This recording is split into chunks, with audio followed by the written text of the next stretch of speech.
მოგესალმებით. წარმოგიდგენთ გასულ წელს ჩვენი ექსპედიციის მიერ წარმოებული სამუშაოების ანგარიშს. თავიდანვე გეტყვით, რომ სამწუხაროდ შარშან მოგვიწია მხოლოდ 2 კვირით ექსპედიციაში ყოფნა და აქედან დაახლოებით 10 სამუშაო დღე დაუთმეთ საველე სამუშაოებს. როგორც ხედავთ, თავფურცელზე შარშან ქონდა 25 წლის იუბილე ქართულ-ინგლისური არქეოლოგიური ექსპედიციის და ეს დღემდე ითვლება უკვე ყველაზე ხანგრძლივ ქართულ-ინგლისურ სამეცნიერო კოლაბორაციად საქართველოში. ამაზე მე კიდევ მოგახსენებთ.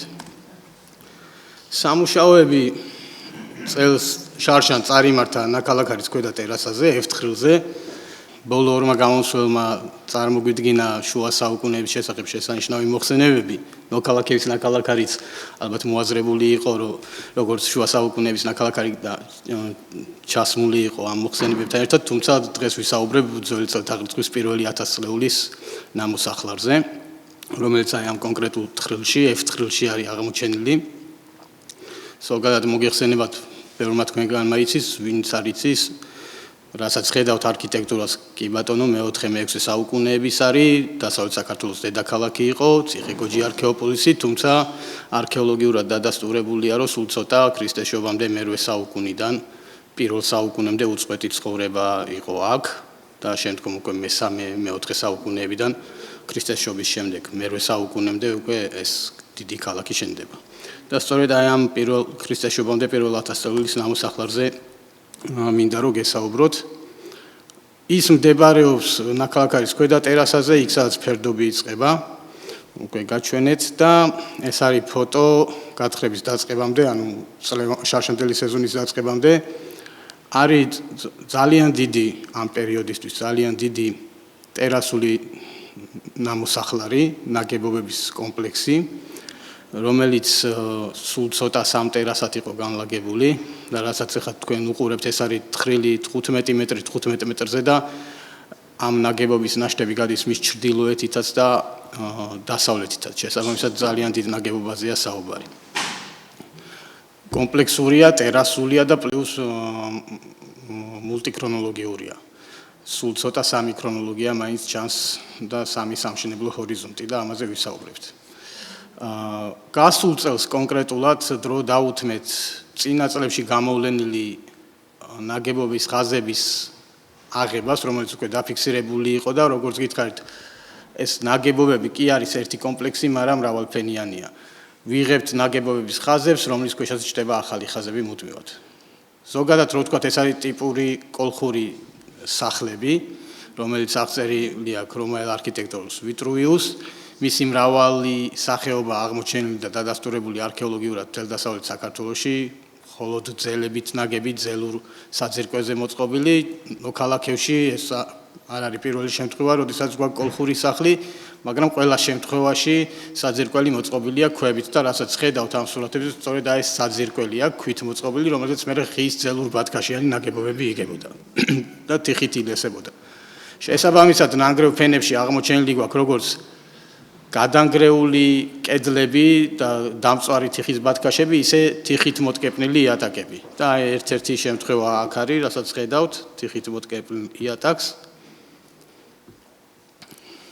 აქაც და ეს კი უკვე ნანგრევი ფენაა გადამწვარი. ასევე პირველ სურათზე რასაც ხედავდით ექსპედიციის დასაწყისში რა ნაგებობებიც ავიღეთ, იმის ქვეშ გამოჩნდა ახალი კედლები.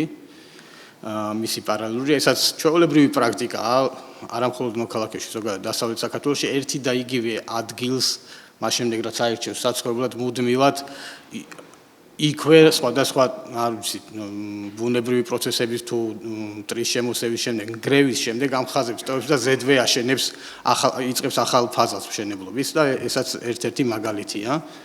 ასევე აღმოჩნდა ესეთი ქვაყრილი გამომდინარე იქიდან რომ მხოლოდ 10 დღე ვიმუშავეთ არ დაგვრცალდა ამ ქვაყრილის ბოლომდე შესწავლა.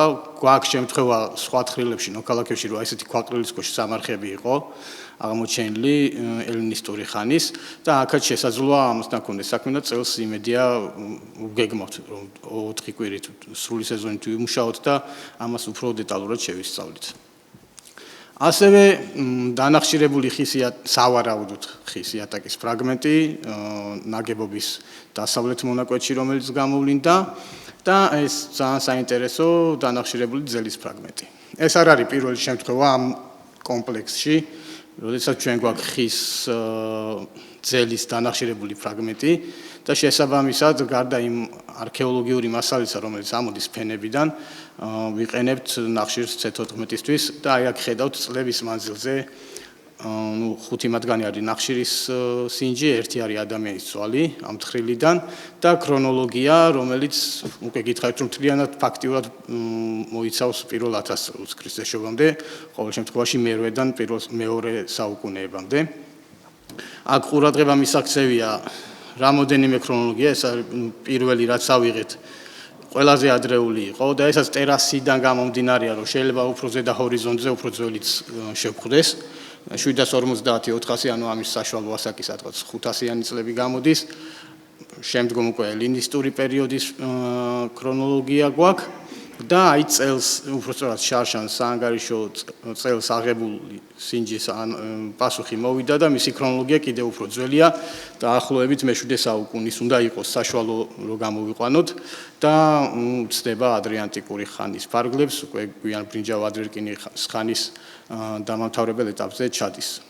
რა თქმა უნდა შესაბამისი პერიოდის არქეოლოგიური მასალაც გამოვლენილია ვიდრე მასალას გაგაცნობთ აი საერთო ხედი სეზონის ბოლოს როგორ გამოიყურებოდა ეს თხრილი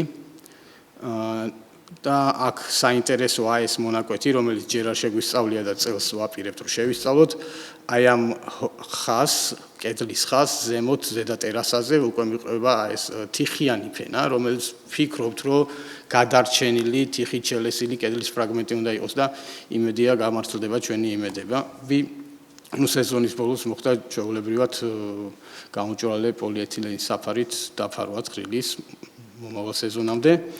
აქ წარმოგიდგეთ გეგმას, აი ეს უნდა იყოს იატაკის ფრაგმენტი, ეს არის დამწვარი ბათქაშების ფენა, ეს არის აი ეს თიხით შელესილი კედლის ფრაგმენტი, რომელიც იმედია რომ კარგ მდგომარეობაში დაგხვდება. ეს ქვედა ტერასა, ეს ზედა ტერასა და ეს ორთოფოტო იგივე.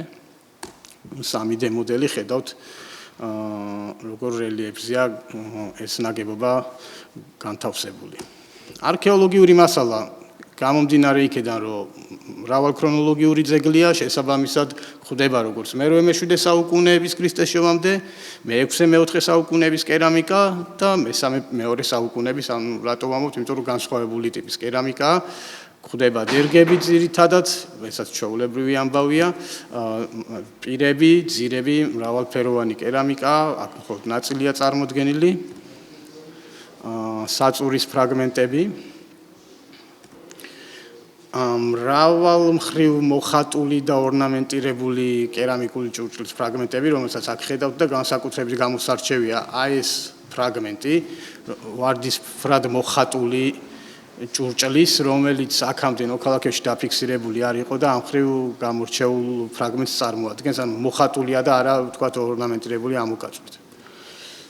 ასევე სხვადასხვა ჭურჭლის ყურები, მათ შორის იმპორტული ამფორის ყურები, რომელიც აქ არის წარმოდგენილი, ასევე შავლაკიანი კანთაროსის პირყურის ფრაგმენტი, ანუ ძირითადად ადგილობრივი კერამიკაა, მაგრამ გვხვდება საკმაო რაოდენობით იმპორტიც და ესეთი საინტერესო ხაზოვანწრიული ორნამენტით შემკული ჭურჭლის ყურის ფრაგმენტი. სასმისების ძირები, სხვადასხვა ფორმის, სხვადასხვა კეცით დამზადებული, რომლებიც ასევე ხშირად გვხვდება ამ პერიოდის ძეგლებზე, იმპორტული ამფორის კორპუსის და პირყელის ფრაგმენტი და როგორც მოგახსენეთ, ძალიან ცოტა ხანი ვიმუშავეთ, თუმცა ტრადიცია გრძელდება ამ 25 წლის მანძილზე ექსპედიცია მოახერხა და უკვე დღეის მონაცემებით 300-მდე ქართველი და უცხოელი სტუდენტი გადაამზადა საველე სამუშაოების დროს, ბევრი მათგანი როგორც საქართველოში, ისე უცხოეთში წარმატებული არქეოლოგია დღეისათვის და ამ ტრადიციას ვაგრძელებთ მიუხედავად იმისა, ორკვირიანი ექსპედიცია თუ სრული, ყოველთვის ყველა იმ ძეგლზე, რომელსაც მოქალაქეების ქართულ-ინგლისური ექსპედიცია დღის აქტიურად არიან ჩართული სტუდენტები, მაგალითად საქართველოდან შარშანდელ ექსპედიციაში ჩართულები იყვნენ სტუდენტები კავკასიის უნივერსიტეტიდან, ქართულ-ამერიკული უნივერსიტეტიდან, ილიას სახელმწიფო უნივერსიტეტიდან, უცხოეთიდან, ვინჩესტერიდან და კემბრიჯიდან და ასევე ადგილობრივი სკოლის მოსწავლეები, ესეც მნიშვნელოვანი ნაწილია, რომ ავამაღლოთ ადგილობრივ მოსახლეობაში, ახალგაზრდობაში აღქმა კულტურული მემკვიდრეობის. ეს იყო და ეს მოკლედ რაც შემიძლია გითხრათ და თუ რაიმე შეკითხვები გექნება, დიდი სიამოვნებით გიპასუხებთ. გმადლობ ყურადღებისთვის.